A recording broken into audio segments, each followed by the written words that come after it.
I think that the biggest transformation to have occurred in Romania in the 20 years since the so-called fall of communism is the fact that Romanians are once again able to dream. They've been given the chance to dream of something better, to dream of a better future, to entertain the possibility that things will improve and that their children will grow up in a better world. I think that is probably the single biggest change that resulted from these events 20 years ago. As far as the rest is concerned, the other changes, I mean, clearly the right to a certain mobility is an important change. The right to access to information, especially international information. I'm thinking about the internet. I'm thinking about the right to foreign press. The right to know what is happening around us in the world is a very important right. A simple answer to that question is probably the people. But a more nuanced answer is what I love about it is what anyone loves about their home. With all its imperfections and with all its flaws, it is still my home, even though I left when I was 9 months old.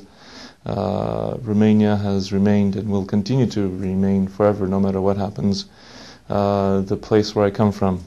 Romanians will be the people that I am part of. And these things no one can take away, no one can change, no event can possibly modify. And I think this is probably the essence of what I love about Romania. It's as I said, it's home at the end of the day. And few people, I think, don't love their home. I think that the Romanians are very resilient, and I think Romanians have learned throughout history to adapt to a lot of very unpleasant circumstances. They've managed to overcome those circumstances while preserving their core. I think that's a rare quality to find in a people, and I think it's a very important one.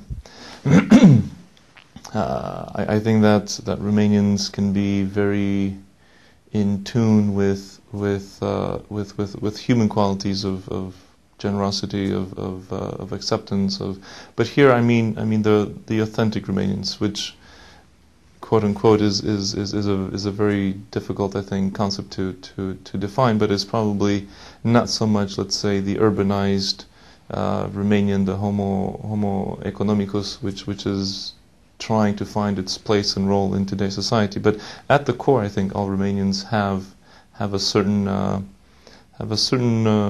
humanity about them, which I think is rare, and I think it's precious. My first advice would be leave the big cities. Go out in the countryside. Go and meet sort of regular Romanians who don't watch TV, maybe, who don't read the newspapers, who live as they lived 50 years ago, 100 years ago. And you will find a Romania which I think is unique. I've traveled the world over, and that aspect is something that is very hard to find. At the same time, I would tell them to not take Romania at face value. That what they see is not always what is in reality. This is both good and bad, but a lot of the good things that they see might not necessarily be like that in reality, and perhaps some of the bad things that they will discover are in fact not so bad after all. So I would say that I would advise them to really take a nuanced and careful view at Romania. It's not something that can be reduced to a few elements. It's something that really is ultimately, and perhaps unfortunately for the visitor, but it's true, it's something that is complex and that is multifaceted, and that really requires some effort on the part of the visitor. Otherwise they will have a very superficial and poor understanding of the country and its people.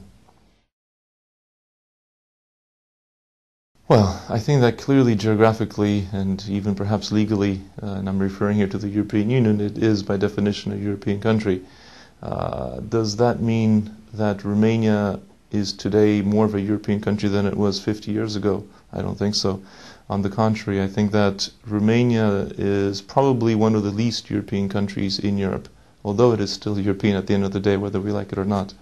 But there is a lot of room for improvement in its Europeanness.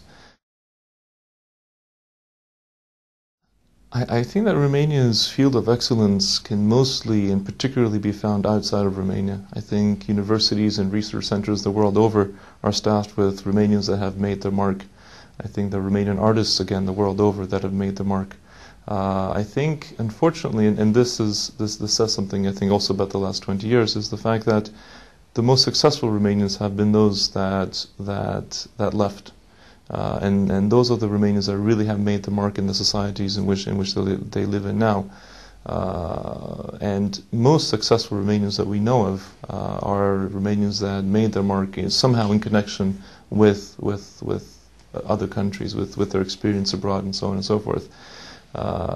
Again, surely we can also give very generic answers like, well, software is a field of excellence. But in reality, if we look at India, for example, or we look at Silicon Valley, we are really quite irrelevant in that regard. So in terms of field of excellence, it remains a potential, I think, a largely unrealized potential that I hope will slowly be realized in the years to come. Of course, I would miss Romania. I miss it every time I leave. Even though I can spend time in Paris, London, New York, etc., I still miss Romania. It's my country. That will never change. Many people will find that difficult to understand, perhaps, but nothing can change that reality. Had 1989 not occurred, there is no way that I would be here, that we would be here having this conversation. That is clear as daylight. It made coming home a possibility. Before '89, no one was even thinking about that possibility because it was impossible. You couldn't cross the border. No one wanted me or others here, for perhaps good reasons, as far as they were concerned. I did return to Romania for professional reasons. Again, I was, I think, quite successful in New York, and in my profession, I was doing very well. Some might even argue that I might have taken a step back by returning to Romania. I came back to Romania because I had to rediscover, if you will, what my home meant, what this country meant. I had to get back in touch, or even establish, let's say, links and sentiments and feelings vis-a-vis this country, which, for better or for worse, with all its flaws and all its imperfections, is still my country. I returned to Romania because I didn't want to spend the rest of my life wandering around the world looking for a home. I didn't want to not belong. I wanted to belong. And I think that the only place where one can really genuinely belong is in their home.